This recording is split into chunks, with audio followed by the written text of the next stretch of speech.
আসসালামু আলাইকুম রহমতুল্লাহ। প্রিয় দর্শক, আপনাদের সম্মুখে প্রশ্নোত্তর পর্ব নিয়ে উপস্থিত হয়েছি। প্রশ্ন হচ্ছে, ইন্টারনেট ব্যবহারকারীদের জন্য চোখের হেফাজত কিভাবে হবে? ইন্টারনেট ব্যবহার কি ছেড়ে দিবে? জায়েজ আছে কি?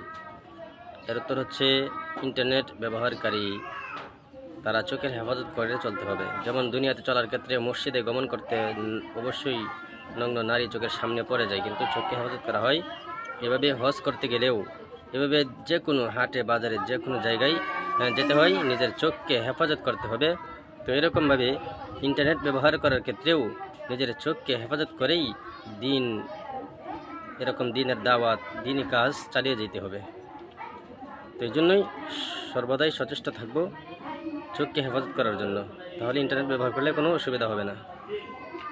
হাদিসের কিতাব হাদিস সুনানে তিরমিজি, হাদিস নাম্বার 2777।